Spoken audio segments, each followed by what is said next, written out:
저는 아이들 키우면서 웬만하면 다 하게 해줍니다. 다 하고 좀 질려라. 질리고 네가 해야 될 걸 찾아라. 이런 주의예요. 아들 녀석이 중학교 때 이제 학교에 가서 게임을 하고 싶어 해서 롤게임이라는 거 있죠. 그걸 제가 중학교 다닐 때 마음껏 하게 해줬습니다. 방학 때 하루에 17시간씩 하더라고요. 잠만 자고 게임만 하더라고요. 하게 놔뒀습니다. 계속. 나중에 이제 그 부모에게 그 얼마를 사용했는지 이렇게 메일이 와요. 계산을 해보니까 하루 평균 17시간씩을 게임을 해서 중학교 1학년 때 벌써 학교에서 그 게임에 짱을 먹고 뭐 자기가 뭐 플래티넘 바로 됐다고 하면서 뭐 이 정도 한다 막 그러더라고요. 그래서 어떡하나 이제 아내는 걱정을 좀 많이 하고 했습니다. 그런데 뭐 당연히 공부는 못했겠죠. 공부는 못하다가 작년 이제 하반기에 갑자기 이 아이가 학원을 이제 보내달라고 했습니다. 왜냐면 친구들이 다 이제 공부를 열심히 하니까 아마 그 계기가 돼서 저도 이 로브스에 오지 않았겠습니까? 학원에 보내달라고 갑자기. 그래서 학원에 가서 선생님의 도움을 받아서 시험을 봤는데 너무 잘 본 거예요. 자기가 생각해도 너무 점수가 잘 나왔습니다. 그때부터 이게 사람들이 야, 너 대단하다.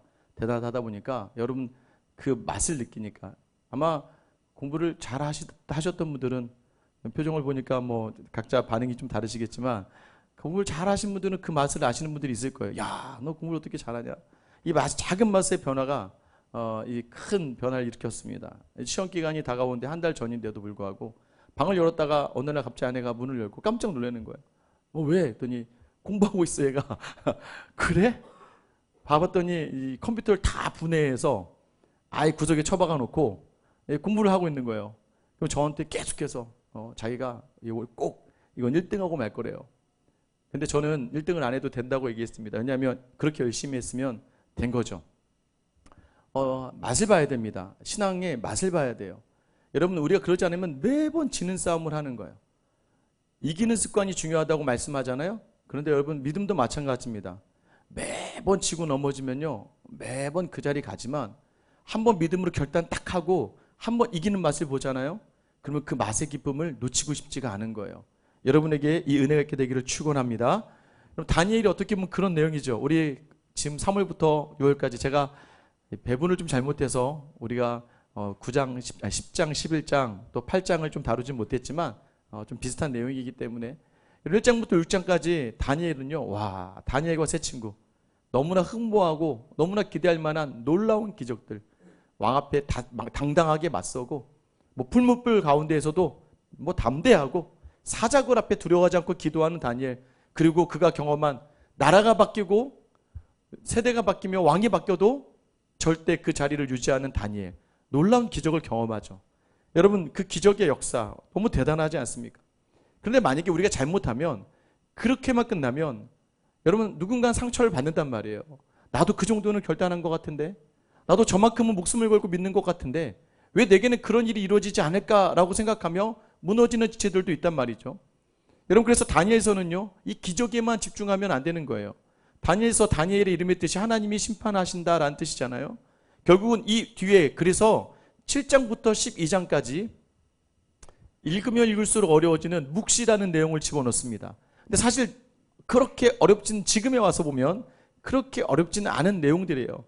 여러분 왜 묵시의 내용을 집어넣었을까요? 7장부터 12장, 7장 8장은요 네 마리의 짐승, 또 뭐 순양, 순염소, 이게 앞으로 나타날 큰 제국들을 이야기합니다.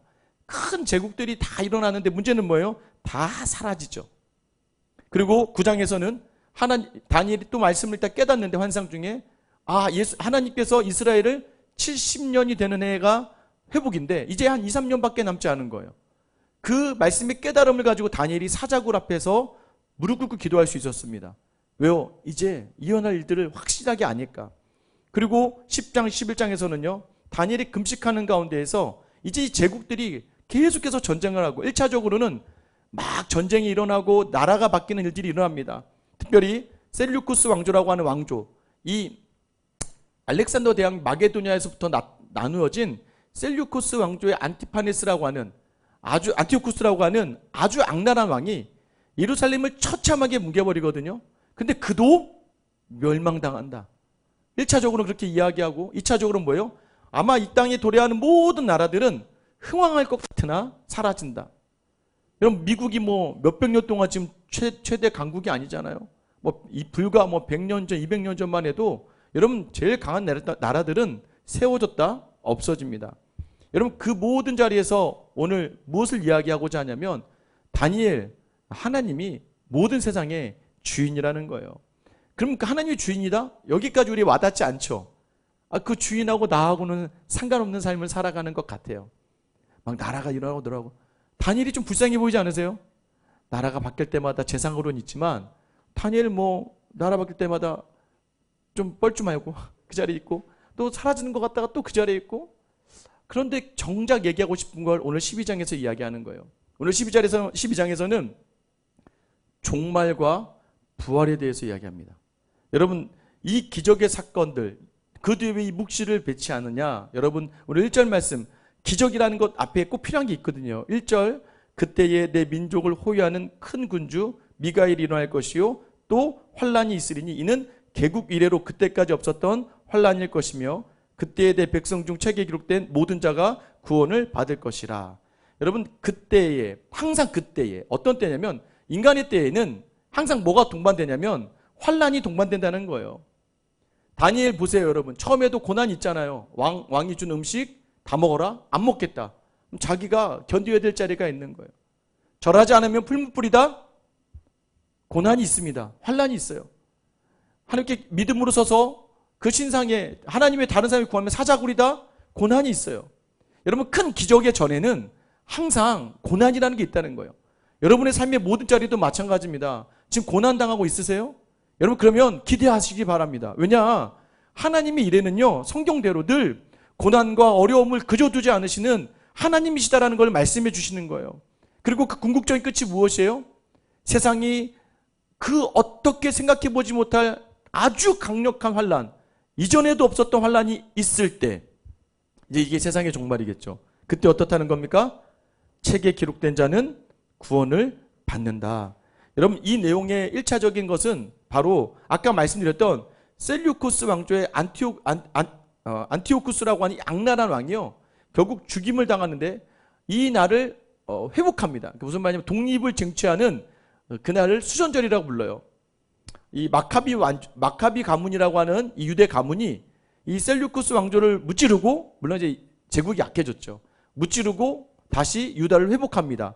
그 회복된 그 유다, 그래서 한우카라고요. 요한복음 10장에 나오는 수전절이라고 하는 절기를 만든다는 거예요.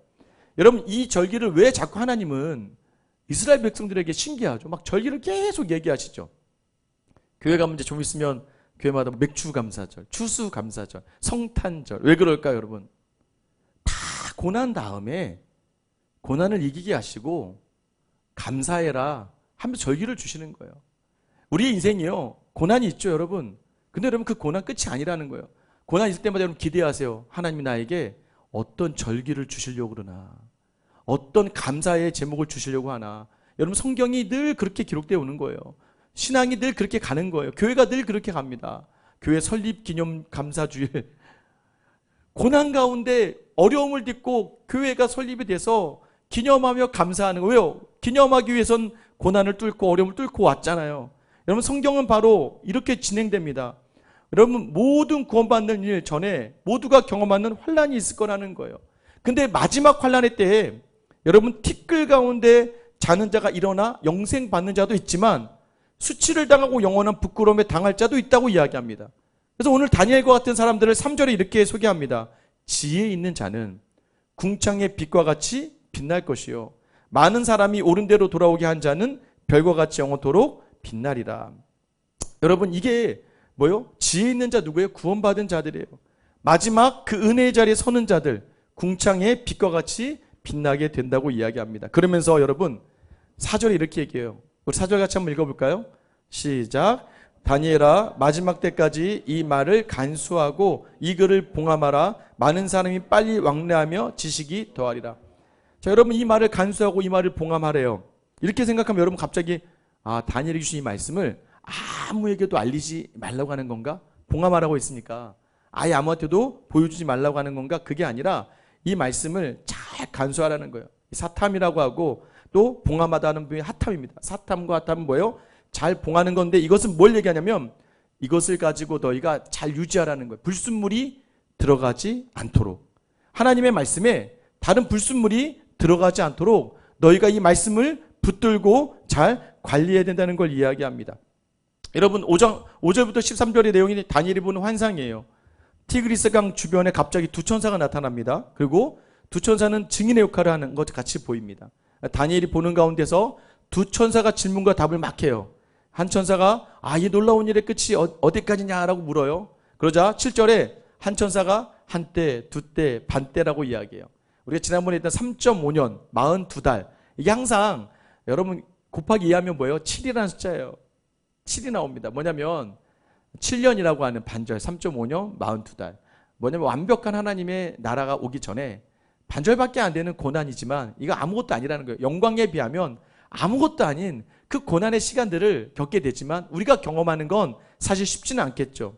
그래서 이것을 가지고 막 이야기를 하는데 사실 한때, 두때, 반때를 굳이 여기서 이야기할 필요가 없는 건 8절 보세요. 내가 듣고도 깨닫지 못한지라. 다니엘도 못 깨달은 걸 우리가 깨닫겠습니까?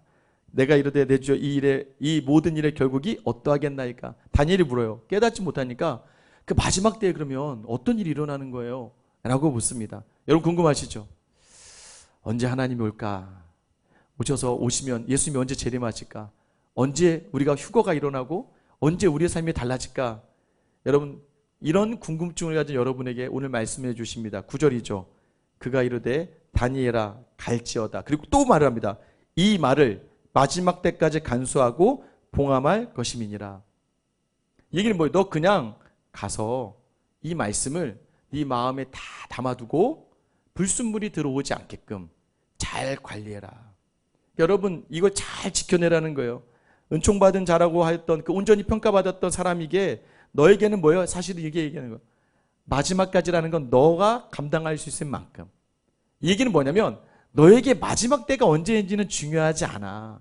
여러분 믿음으로 살아가는 사람들에게는 하나님에게 구원이 허락된 사람들에게는 마지막 때가 오늘이든 내일이든 천년 후든 백년 후든이 중요하지 않다라고 이야기하는 거예요. 많은 사람들이 이걸 궁금해하다가 어리석음에 빠지고 맙니다. 과연 언제일까? 여러분 성경은요 반드시 기록합니다. 언제인지 아무도 모른다고 얘기해요. 심지어는 예수님이 이 땅에 계실 때 아버지만 인자도 모르고 아버지만 아신다고 이야기하세요. 만약에 누군가가 여러분에게 언제 예수님이 오신다? 여러분 다 이단이에요. 여러분 그 믿지 마세요. 그러다가 어떻게 됩니까? 잘못되면 병적인 종교에 빠지게 됩니다. 왜? 두려워지잖아요. 그 날이 언제인지 아니까 그 날에 맞춰 살아가다가 두려움에 빠지고 맙니다. 여러분 믿음의 자리는 두려움의 자리가 아니에요. 믿음의 자리는 오늘 기쁨으로 만들어내고 우리에게 소망으로 이어지는 자리인 줄 믿으시기를 축원합니다. 그래서 다니엘이 뭐라고 해요? 옳은 대로 돌이키고 다른 사람을 돌이키기 위해 노력하는 사람, 이렇게 표현합니다. 옳은 대로 돌이키고 다른 사람을 돌이키기 위해. 그러니까 네 말에, 네 마음에 그 말씀을 간직하라는 거예요. 그러면서 하나님께서 그런 사람에게 주신 명령이 있어요. 13절입니다. 여러분 그래서 우리가 해야 될 거예요. 13절 같이 읽을게요. 시작. 너는 가서 마지막을 기다리라. 이는 내가 평안히 쉬다가 끝날에는 내 몫을 누릴 것임이니라. 가래요. 그냥 가서 기다려. 기다리다 보면 평안히 쉬어. 그러다 보면 끝날에 네 몫을 누릴 것이다. 이것을 새 번역으로 어떻게 번역했냐면 이렇게 되어 있습니다. 13절. 다니엘아 너는 끝까지 신실하여라. 너는 죽겠지만 끝날에는 네가 일어나서 내게 돌아올 보상을 받을 것이다. 여러분 지금 마지막 날까지 너는 네가 해야 할 일을 하라는 얘기예요. 가라는 거예요. 여러분 가라라는 단어가 참 중요합니다. 가라. 어디로 가야 됩니까? 여러분 이 시간 예배드리고 여러분 일하러 가셔야 돼요. 그죠? 가라. 여러분 안 가시면 안 돼요. 그죠? 여기 정리도 해야 됩니다. 여러분 왜 이 가라라는 하라크라는 단어인데 이 단어가 참 신기한 게 뭐냐면 가다라는 단어의 뜻 안에 항상 하나님과 동행하다라는 의미가 있어요. 그러니까 너는 세상으로 가라. 근데 세상으로 가는데 그냥 가는 게 아니야. 하나님과 동행하며 가는 거야. 이 하락이라는 단어가 에녹 아시죠? 에녹과 함께 할 때마다 동행하니라는 단어를 써요. 그리고 또 하나는 노아가 하나님과 동행하는 자였다 할 때 이 동행이라는 단어로 쓰입니다. 가다라는 이 단어는 뭐예요? 여러분 우리가 가지만 늘 하나님과 그냥 동행하면 되는 거야. 야 너무 많은 생각을 하지 마. 내일 일을 염려하지 마. 하나님이 가라고 하시는 그 발걸음을 향하면 되는 거예요. 비록 현실이 아프고 힘들더라도 미래의 부활을 생각하면서 소망을 가지고 진실하게 사는 것. 여러분 이 찬양 아시죠? 주 예수와 동행하니 그 어디나 하늘나라. 여러분 하늘나라, 어디나 하늘나라가 될 수 있는 이유가 뭐예요? 주님과 동행하는 자리이기 때문입니다. 오늘 여러분이 여러분의 직장의 자리로 돌아가실 거예요. 가셔야 돼요. 근데 가되 혼자 가지 마시고 오늘 예배에 맞는 하나님과 함께 동행하는 여러분 되시기를 축원합니다. 그리고 또 하나는 뭐예요? 가서 기다리래요. 근데 여러분 원어에는 기다리라는 단어가 없습니다. 오늘 본문에 보면 그 바로 뒤에 자리에 뭐가 있어요? 너는 평안히 쉬다가. 그러니까 기다려라, 이는 평안히 쉬다가. 사실 기다리라는 의미에 뭐가 포함되어 있냐면 오늘 본문에는 쉬어라 이거예요. 너 가서 쉬래요. 말도 안 되죠 여러분. 가서 일해야 되는데 뭐 가서 쉬라고 얘기해요. 근데 여러분 가능하다는 거예요. 어떤 사람은요 일을 하는데도 웃으며 즐겁게 일하는 사람이 있어요. 그 일의 자리가 쉼이 돼요. 어떤 분들은 가정에 부부가 함께하는 자리가 쉼이 돼요. 어떤 분들은 부부가 함께하는 자리가 굉장히 고달퍼져요. 참 신기하죠? 여러분 그게 일상의 자리에서만 일어나는 게 아니에요. 실제로 조사를 했습니다. 미국의 대학과 또 우리나라도 예전에 어떤 방송국에서 조사를 했어요. 방언하는 사람들 있잖아요. 방언하는 분들. 저는 신기했습니다. 저희 어머니가 항상 제가 자기 전에 제 머리맡에서 기도하시다가 문득 새벽에 이렇게 누울 때면 옆에서 계속 기도하고 계시거든요. 저희 어머니 한창일 때는 지금 연세가 많으셔서 힘드시지만 한 7, 8시간을 기도를 하세요. 근데 그게 가능한가? 그런데 정말 어떤 연구진이 저도 그 방송을 봤어요. 4명의 방언하시는 분을 데려다가 뇌파를 이렇게 찍고 검사를 한 겁니다. 그래서 기도를 하게 했어요. 너무 놀라운 건 뭐냐면 4명 중에 3명이요. 기도를 하는데 잠자는 뇌파와 동일하게 방언으로 기도를 하는데 잠자는 뇌파예요. 이분들은 기도하는 자리가 잠자는 자리가 되는 거예요. 한 분은 어떻게 되는지 모르겠어요. 이분은 저분은 정말 힘들겠구나. 정상적인 상황에서 기도를 저렇게 하시려면 정말 힘들겠구나. 여러분 뭐예요? 기도를 하는데도 어떤 분들은 쉼으로 기도하면서 안식이 되는 분이 있고 어떤 분들은 자기 노동의 대가 열심히 기도해야 되는 분이 있는 거죠. 여러분 저는 이 예배가 일상의 중심에 드린 수요 로고스 미드워십의 목적은 예배드리러 시간을 내서 내가 여길 나가야 돼서 이게 아니라 여러분 이 자리가 쉼이 될 수 있는 가라고 한 그 자리에서 기다리지만 평안을 줄 수 있는 여러분의 쉼의 자리가 되기를 예수님의 이름으로 축원합니다. 그래서 여러분 이 마음을 가지고 가면은 어디든지 천국이고 어디든지 쉼이 된다는 걸 이야기하는 거예요. 다니엘서를 처음 볼 때에는 여러분 우리는 좀 당황해요. 다니엘의 그 뜻을 정하는 믿음, 역경을 이겨내는 믿음, 믿음의 본이에요. 근데 가만히 보니까 다니엘의 세 친구도 다니엘만큼 하거든요. 다니엘만 막 강조되는 건 아니잖아요. 이 정도 되네. 이거 어떻게 하지? 하지만 여러분 너무 두려워하지 마시고 너무 부러워하지 마세요. 다니엘서 1장 17절에 어떻게 시작합니까? 하나님이 이 네 소년에게 학문을 주시고 모든 서적을 깨닫게 하시고 지혜를 주셨으니 다니엘은 또 모든 환상과 꿈을 깨달아 알더라. 누가 주신 거예요? 하나님 주셨어요. 그럼 여러분 우리가 가는 자리도 하나님과 함께 가고 기다리며 쉬어도 하나님과 함께 있으면 여러분 하나님이 모든 자리를 인도해 주시고 책임져 주실 줄 믿으시기를 축원합니다. 좀 누리셔야 돼요. 그래서 너 누리게 될 거라고 얘기하죠. 너 그러면 누리게 될 거야. 인내와 감당 정도가 아니라 하나님과 동행이에요, 여러분. 참아라, 버텨라, 견뎌라가 아니라 그 자리를 하나님과 함께 하라는 거예요. 마음이 불안하고 이 땅에 살아가는 것에 못마땅하고 염려가 되고 근심이 되면 정말 아무것도 손에 잡히지 않을 때가 참 많습니다. 예배가 안 되죠. 은혜가 있음에도 불구하고 당장 새로운 일들이 내 앞에 닥칠 때 우린 참 어렵습니다.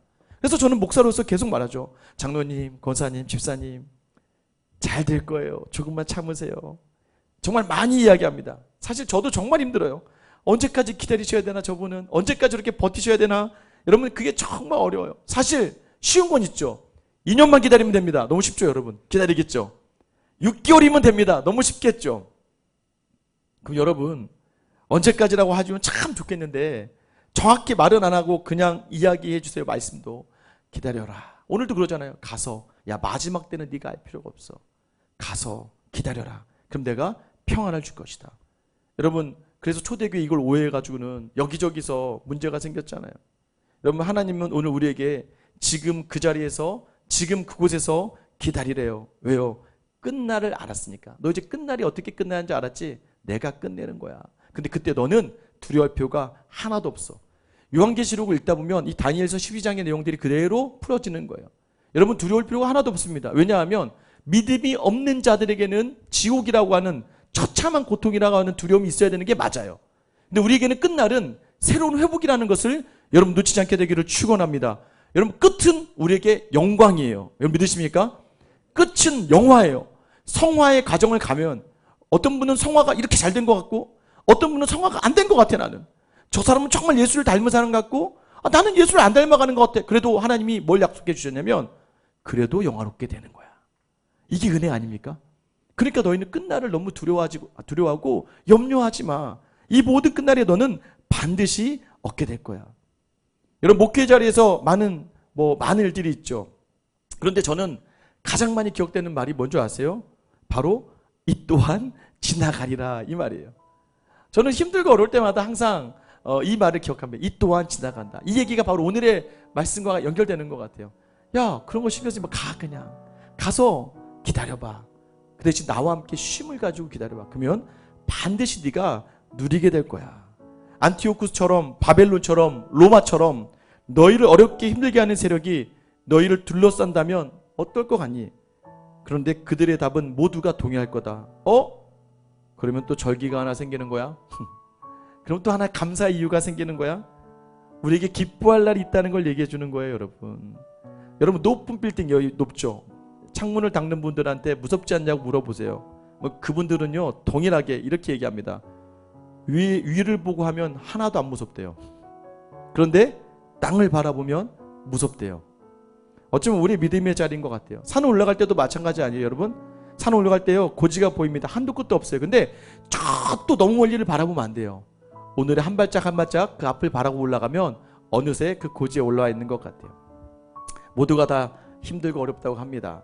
그런데 안타까운 것은 대부분의 성도들이 하나님과 동행의 자리를 놓치고 있다는 거예요. 그러니까 자꾸 세상의 근심과 염려로 살아갑니다. 그 가운데 그래도 믿음으로 감당하는 성도들의 고백과 격려는 정말 저에게도 큰 도전이 되고 위로가 되는 것 같아요. 여러분 금방 지나갑니다. 곧 오시기 때문이에요. 그 금방이 영원한 천국도 있지만 지금 여러분이 감당하고 있는 삶의 무게인 것 같아요. 그러나 이것도 금방 지나가요. 오늘 이 말씀 붙들고 가서 평안히 기다리세요. 반드시 누리게 하실 줄 믿습니다. 2달의 시간 동안 서로가 잘 준비되어서 다시 우리가 만날 때에 이 놀라운 평을 더 마음껏 나누는 예배의 자리, 참된 은혜가 있게 되기를 예수님의 이름으로 축원합니다.